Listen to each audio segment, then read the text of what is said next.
두 번째 22절과 27절에서 보면 에스겔에게 주어진 두 번째 명령은 하나님께서 허락하실 때만 입을 열어서 선포하라 하는 겁니다.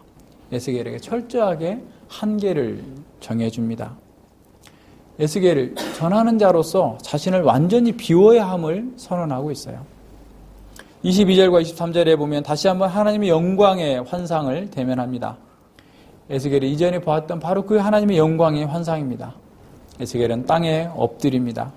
성령이 그를 일으켜 세운 후에 그가 집에 들어가서 감금 상태가 될 것이다. 그리고 말하지 못하는 벙어리가 될 것이다. 개역개정에는 말 못하는 자로 번역해놨죠. 그러니까 에스겔은 이 감금되어서 사람들에게 마음대로 나아갈 수 없는 그런 상태에 처하게 된 것입니다. 자신의 집에 문을 닫고 집안에 머물러 있어야 할 뿐만 아니라 사람들이 그를 밧줄로 묶어버려가지고 나가지 못하게 만드는 겁니다. 자의적이든 타의적이든 완전한 감금 상태에 빠지게 되는 거죠.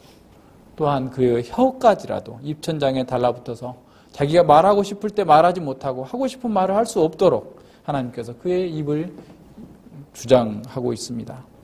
에스겔은 자식이 자신과 다른 사람들 그리고 하나님에 의해서 철저하게 감금 상태에 잠겨 있기 때문에 스스로는 빠져나올 수 없는 그런 상태에 처해 있는 것입니다. 에스겔은 단지 하나님의 입을 열어주실 때만 하나님의 말씀을 그대로 선포할 수 있습니다. 이러한 감금은 에스겔이 선포하게 될 그 심판의 메시지가 얼마나 엄중한지를 보여주고 있는 거죠. 하나님의 심판을 선포하게 하신 만큼 그 심판은 분명히 이루어질 것이다. 그 말만 해라 라고 하나님께서 말씀해 주고 있는 것입니다. 에스겔은 이렇게 고립된 상황에서 두 가지를 우리에게 생각해 볼 수 있도록 하는 겁니다. 자유롭게 활동할 수 없는 그런 능력을 상실한 거죠. 다시 말하면 에스겔은 하나님의 포로입니다. 그래서 그 결박한 줄이 그가 정말 함부로 자기가 원하는 대로 갈 수 없는 사람이라는 사실을 보여주고 있는 거죠. 그의 혀조차 하나님의 포로입니다. 그 혀는 입천장에 달라붙어서 하나님의 신탁을 말할 때만 풀어질 수 있는 그런 상황에 처하게 된 겁니다. 그러나 이런 에스겔의 언어의 상실이 전부가 아닙니다. 17절로 21절에서 말씀하고 있는 것처럼 그 받은 사명대로 위험만을 경고해야 됩니다. 그러니까 언어적으로, 내용적으로 하나님께서 주시는 말씀만 증거하라라는 겁니다. 그리고 그 말씀을 전하는 것은 오직 하나님의 말씀을 먼저 두루마리를 삼킨 후에 애가와 애곡과 재앙의 말이 가득 찬 그 말씀을 증거하는 데에만 국한된다라고 하는 사실이 더 큰 한계입니다. 그래서 에스겔은 자신의 언어적 한계 때문에 이스라엘 백성들을 위해서 기도할 수 있는 중재자의 역할마저도 할 수 없게 되는 겁니다. 모세처럼 그들을 위하여서 백성들을 위하여서 기도할 수 있는 중보할 수 있는 그런 역할도 할 수 없게 되는 거죠. 다만 하나님의 심판의 메시지만 전하라라고 하는 것입니다.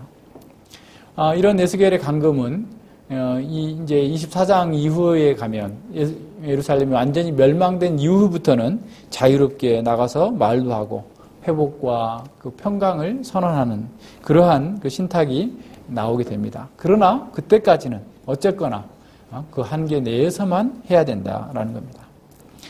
에스겔에 이렇게 요구된 이 순종의 요구는 다른 선지자들에 비해서 정말 힘든 일이고 고통스러운 일입니다.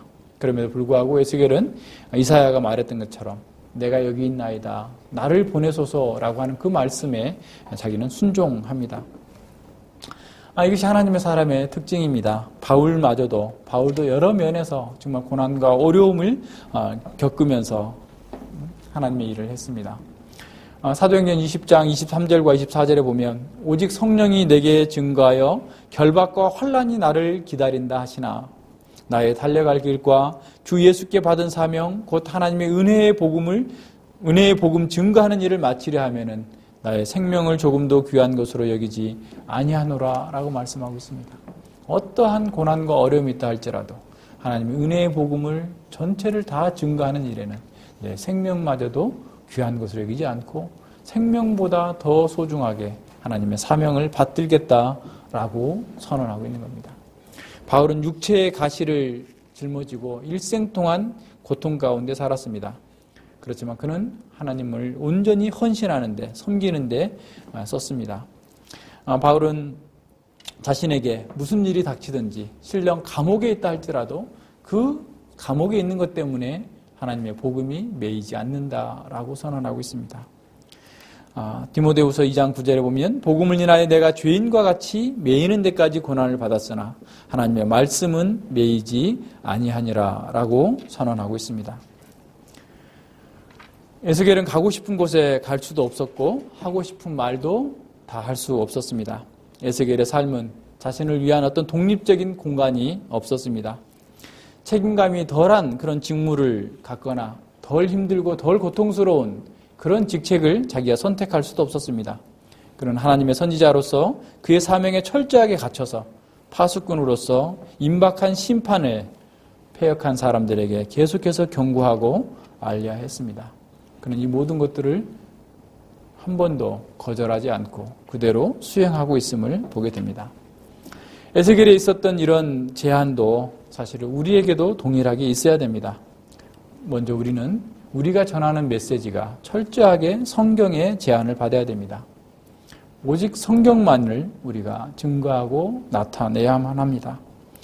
또한 우리가 전달하는 이 메시지와 방식이 각 사람에게 맞게 수준에 맞게 전할 수는 있으나 그 말씀, 그 내용 전체는 다 성경적이어야 됩니다. 마치 옷감을 가져와서 그 옷감을 가지고 각 사람의 몸에 맞게 옷을 다르게 만들 수는 있지만 그 옷감 자체는 성경에서 나와야 된다는 겁니다. 각 사람에 맞게 복음을 전할 수 있어요. 유년주일학교 할머니, 할아버지, 믿지 않는 사람, 또 믿는 사람에게 각각에 맞게 말씀을 전하고 적용할 수 있지만 그 말씀 자체에서만 나와야 된다라고 하는 사실을 잘 기억해야 됩니다. 우리도 에스겔처럼 우리의 삶의 방식 또한 제한을 받아야 됩니다. 우리는 진정으로 자유하기 때문에 무엇이든지 다 할 수 있습니다. 그래서 고린도 교회 성도들은 우리들이 뭐든지 다 할 수 있다. 모든 것이 가하다라고 얘기합니다. 그럴 때 바울은 모든 것이 가하지만 모든 것이 유익한 것, 덕을 세우는 것이 아니다. 그러니까 우리가 돈이 있어서 돈을 마음껏 쓸 수도 있어요. 그러나 그 돈을 쓰는 것이 가하지긴 가하지만 그것이 과연 교회에 덕을 세우는 것이냐, 그것이 과연 하나님의 복음을 증진시키는 것이냐를 따져보라는 겁니다. 그러니까 우리가 할 수 있는 일이 있지만 우리가 할 수 있는 일이 있다 할지라도 그것이 교회와 복음의 증거가 이렇게 증거하는데 장애가 된다면 얼마든지 스스로 제한할 수 있어야 된다라는 겁니다. 그래서 바울은 우리 몸을 그리스도께서 값주고 사셨기 때문에 우리 몸 전체와 우리의 영혼 전체가 하나님의 영광을 위해서 살아야 된다라고 하는 사실을 강조하고 있는 것이죠. 우리가 모든 것을 할 수 있어요. 그러나 그 모든 것이 하나님의 은혜 가운데서 하나님의 영광을 나타내는 것으로 제한을 받도록 해야 됩니다. 우리가 이런 하나님의 말씀의 한계를 넘지 않도록 우리 스스로를 잘 점검해야 됩니다. 교회 가운데서는 로마서 12장 3절에서 말씀하고 있는 것처럼 내게 주신 은혜로 말미암아 너희 중 각 사람에게 말하노니 마땅히 생각할 그 이상의 생각을 품지 말고 오직 하나님께서 각 사람에게 나눠주신 믿음의 분량대로 지혜롭게 생각하라 라고 말씀하고 있습니다. 교회 가운데에서 나에게 주어진 그 믿음의 분량에 따라서 행동해야 됩니다.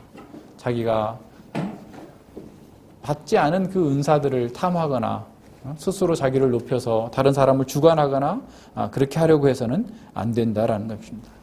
우리에게 주어진 그 모든 은사를 자신에게 주신 그 은사를 따라서 각자가 선한 청지기처럼 서로를 섬기고 교회를 섬기는데 온전히 사용되어질 수 있도록 하라라는 겁니다.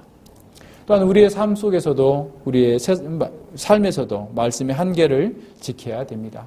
그냥 우리가 아무렇게나 살아서 되는 게 아닙니다. 우리는 에베소서 5장 15절로 17절에서 그런즉 너희가 어떻게 행할 것을 자세히 주의하여 지혜 없는 자같이 하지 말고 오직 지혜 있는 자같이 하여 세월을 아끼라. 때가 악하니라. 그러므로 어리석은 자가 되지 말고 오직 주의 뜻이 무엇인지 이해하라 라고 말씀하고 있습니다. 우리가 세상을 긍휼히 여기는 것은 좋지만 지혜 없이 행함으로써 그들과 동화돼서는 안 됩니다. 그 세상을 따라가느라고 우리가 시간을 낭비해서도 안 되는 것이죠. 우리는 우리 각자의 삶 속에서 하나님께 주신 그 지혜를 따라서 정말 주의 뜻이 무엇인지, 내가 어떻게 살기를 원하시는지 주의 뜻에 우리 스스로를 제한하는 그러한 지혜로운 종이 되어야 됩니다. 에스겔은 파수꾼의 사명을 받았지만 치료자의 역할을 하지 않았습니다. 왜냐하면 그 백성들을 치료하시는 분은 하나님이시고 백성들은 패역했기 때문에 그렇습니다. 이 말씀이 우리에게 주는 도전은 뭐냐면, 하나님은 누구시고 하나님과 관계를 맺고 있는 우리는 누구인가라는 사실을 다시 한번 생각해 보게 됩니다. 우리는 사람들에게 정말 그들이 진정으로 하나님의 뜻에 돌아오지 아니하면 본질상 진노의 자식이기 때문에 멸망할 수밖에 없다라고 말해야 됩니다. 사람들이 죄로 인해 죽어있는 그 상태를 알려줘야 됩니다. 그들 앞에 율법을 대해서 그들이 율법 앞에서 자신은 그동안 선하고 깨끗한 줄 알았지만 실상 그렇지 않다라는 사실을 보여줘야 됩니다. 우리는 나쁜 소식을 사람들에게 전해줘야 돼요. 이 기상의 변화나 또는 경제 위기로 인하여서 겪을 그 고통보다 훨씬 더 큰 고통이 그들에게 직면해 있다는 사실을 우리는 전해줘야 됩니다. 그것이 우리의 책임입니다. 영원한 유황불이, 꺼지지 않는 유황불이 그들 앞에 있음을 보여줘야만 됩니다. 그러나 우리가 전하는 이 복음은 그 사람들이 또한 생각하는 것보다도 훨씬 더 복된 것입니다. 하나님은 그런 패역자임에도 불구하고 구원하시는 가장 큰 사랑과 희생을 우리에게 보여주셨습니다. 십자가는 인간의 가장 큰 절망을 못 박아버렸고 우리에게 동시에 가장 큰 행복과 회복을 허락해 주셨습니다. 복음은 세상을 향하여서 좋은 소식인 동시에 나쁜 소식입니다. 우리는 이 두 가지를 분명하게 전하도록 부름을 받았습니다. 그리스도의 향기로서 우리가 나가서 전하는 이 복음을 사람들이 듣게 된다면 그에게 생명을 주는 향기로운 냄새가 되겠지만, 이것을 거부하는 사람들에게는 죽음의 역겨운 냄새가 될 것이기 때문에 그들은 우리를 미워하고 또한 저주할 수도 있습니다. 에스겔이 치료자의 역할을 하려고 했다면 그의 사역은 정말 더 쉽지 않을 것입니다. 왜냐하면 백성들을 그 모든 삶 하나하나를 다 교정해야 되는 그런 어려움을 스스로 감당해야 됐기 때문에 그렇습니다. 우리도 마찬가지입니다. 우리가 치료자가 되려고 하기 때문에 우리의 사역에 지치고 때로는 절망감을 갖게 됩니다. 우리가 해야 될 일이 아니에요, 그건. 우리가 그 사람을 치료할 수 없습니다. 하나님께서 하시는 거예요. 물론 우리는 아프고 괴롭고 힘들긴 하지만 그렇게 하는 것 자체가 사실은 우리가 우리의 그 행동 범위를 넘어갔다, 우리 한계를 지키지 않았다라고 하는 증거가 될 수 있는 거죠. 그 사람을 변화시키고 깨닫고 치료하시는 분은 하나님이십니다. 우리는 그저 담대하게 하나님의 말씀을 듣든지 아니 듣든지 전하는 것이죠. 그것이 우리의 사명입니다. 우리의 한계를 넘지 않고 우리는 파수꾼으로서 충분하게 얘기해주고 또한 사랑으로서, 긍휼로서 그들에게 나타내 줄 뿐입니다. 이런 상황에서 우리는 하나님의 영광을 바라봐야 됩니다. 에스겔은 사람들을 구별하지 않고 모든 사람들에게 하나님의 말씀을 선포하도록 부름을 받았습니다. 에스겔은 마음에 드는 의로운 청중들을 고를 수 없었습니다. 그런 사람들은 에스겔의 그 메시지를 들어줄 수 있었을지도 모릅니다. 아니, 언어가 다른 이방인들에게 에스겔이 전했다고 한다면 그들은 들었을 것이다 라고 하나님께서 말씀하셨습니다. 에스겔은 자신의 청중을 고를 수 없었고 모든 사람에게 편만하게 하나님의 말씀을 전해야만 했습니다. 에스겔은 자신이 청중을 고르는 것이 아니라 하나님께서 그들을 구별하시도록 말씀을 전할 뿐이었습니다. 에스겔은 씨 뿌리는 자의 비유처럼 밭에 골고루 씨앗을 뿌리는 역할을 했을 뿐이죠. 여기에 우리에게 주는 도전이 있습니다.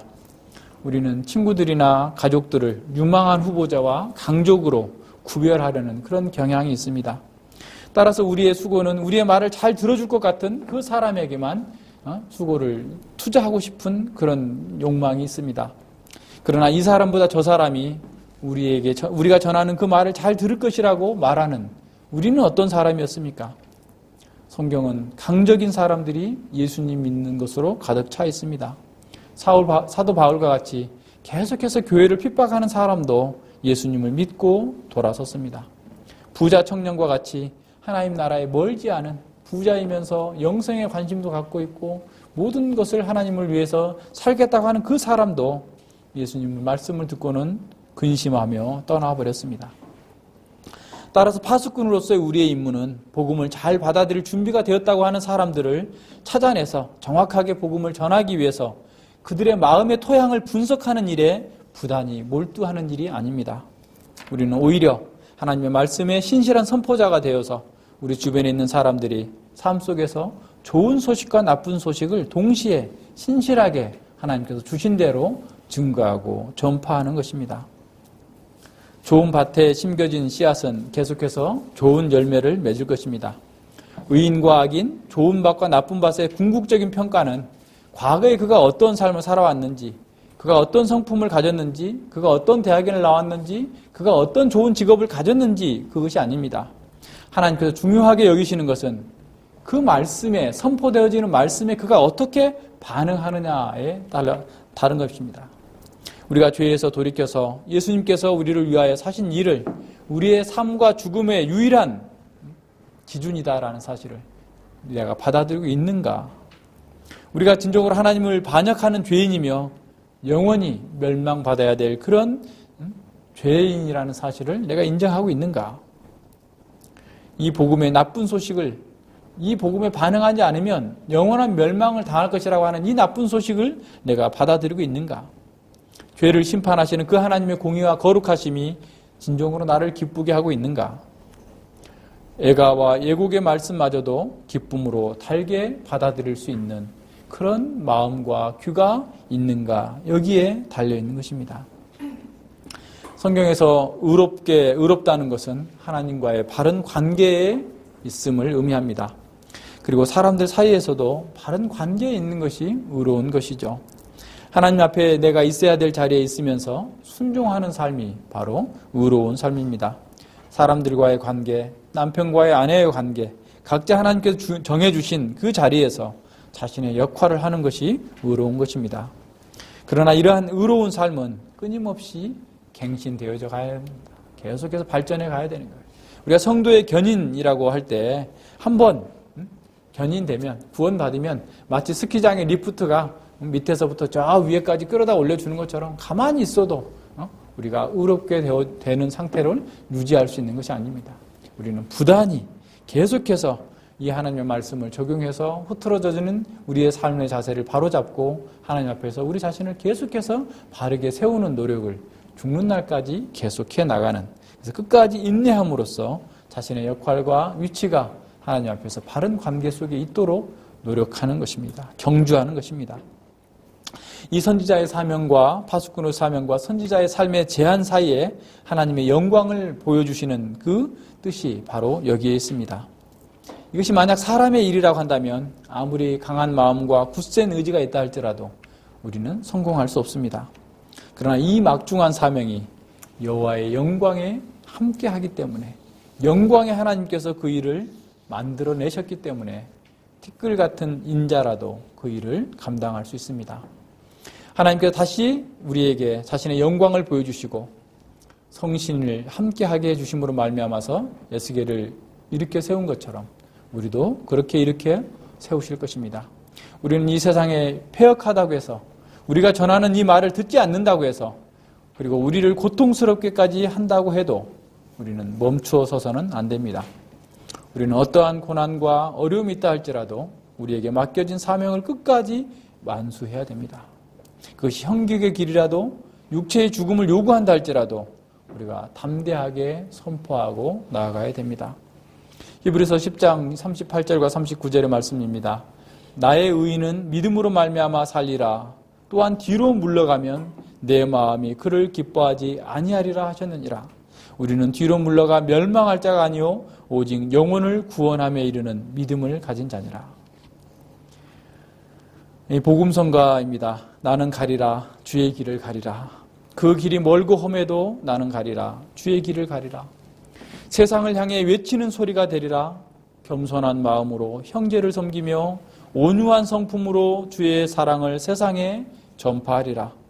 험한 세상 성난파도 거친 비바람 불어도 어두운 세상 밝히는 한 줄기 빛 되어 주 위에 살리라. 나는 가리라. 주의 길을 가리라. 수많은 유혹이 있어도 나는 가리라. 주의 길을 가리라. 쉬지 않고 앞만 향해서 가리라. 십자가 지기까지 순종하신 주님 발자취를 따라서 주의 말씀을 세상에 전파하리라. 험한 세상 성난파도 거친 비바람 불어도 어두운 세상 밝히는 한 줄기 빛되어 주를 위해 살리라. 그러니까 이런 고백을 하면서 우리는 에스겔처럼 주어진 임무와 사명을 감당하는데 조금도 흔들림 없이 나아가야 됩니다. 종교개혁자 누턴은 이렇게 말했습니다. 만일 내가 세상과 마귀가 공격하는 그 시점을 정확히 제의한 상태에서 가장 높은 소리로 가장 분명하게 하나님의 진리를 모든 부분에서 공언하고 아무리 담대하게 예수 그리스도를 고백한다 할지라도 그분에 대한 신앙 고백이 그것은 그분에 대한 신앙 고백을 하고 있는 것이 아니다. 전쟁이 치열해지는 곳이 군인의 충성심을 입증하는 곳이다. 만일 그 전쟁의 치열한 시점에서 내가 꽁무니를 빼버린다면 다른 모든 전쟁터에서 흔들림 없이 싸운다 해도 다만 도주와 치욕거리가 될 뿐이다. 우리의 진정한 믿음의 용사, 믿음의 담력은 아무 일 없을 때 충성하겠다, 웅변을 토하고 그렇게 하는 것으로 증명되지 않는다는 겁니다. 가장 힘들고 가장 치열한 전투 속에서 우리의 충성심이 드러난다는 겁니다. 우리의 싸움의 현장, 우리의 삶의 현장, 치열한 영적 전투 속에서 우리가 바로 하나님의 말씀대로 우리의 한계를 따라서 우리의 사명을 감당할 때 하나님께서 우리의 충성심을 인정해 주실 겁니다. 우리는 말로서가 아니라 삶으로서 우리의 충성심을 에스겔처럼 증거하고 나타낼 수 있도록 우리 자신이 또 우리 교회가 이 세상의 어두운 세상 속에서 엄청난 싸움을 해야 될 이런 상황 속에서 뒤로 물러서지 아니하고 담대하게 복음을 증거하고 나타내는 그러한 싸움에서 승리함으로 하나님께 칭찬 들을 수 있도록 우리 자신을 다시 한번 점검하고 새롭게 해야 되겠습니다. 기도합니다. 하나님 아버지 감사를 드립니다.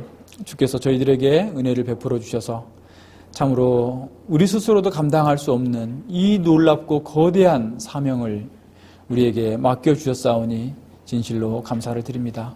아버지여, 우리는 스스로도 지혜가 부족하고 스스로도 능력이 없어서 감히 이러한 말씀을 받을 자격이 없음을 고백합니다. 이런 사명을 감당할 수조차 없습니다. 그럼에도 불구하고 하나님께서 우리를 들어서 쓰시기 위하여서 구원하여 주시고 이 생명의 말씀을 우리에게 맡기셨사오니 우리가 기쁨으로 담대하게 이 말씀을 들고 나아가서 증거하기를 원합니다. 아버지여, 저희들의 입술을 부정한 입술을 깨끗게 하시고 주께서 우리를 능하게 하시고 온전케 하셔서 우리의 마음속에 온갖 세속의 생각들을 다 잘라버리게 하시고 온전히 주의 말씀에 사로잡혀서 이 말씀의 한계를 따라서 철저하게 자신을 죽이며 주의 길을, 주의 이 복음의 증거자의 사명자의 길을 갈 수 있도록 인도해 주시옵소서. 아버지, 저희 예이름교회 모든 성도들과 교회를 주께서 지켜주시고 보호하여 주시고 온전하게 해주셔서 이 패역한 시대 가운데에서 진정으로 하나님의 복음을 들고 나아가서 증거하며 나타날 때에 하나님께서 택하신 자들을 만나게 하시고 그들이 돌이켜 회개하여 하나님께 영광 돌릴 수 있도록 그 일을 우리 최선을 다해서 함께 감당해 갈 수 있도록 주께서 함께하여 주시옵소서. 감사드리며 예수님 이름으로 기도드립니다. 아멘.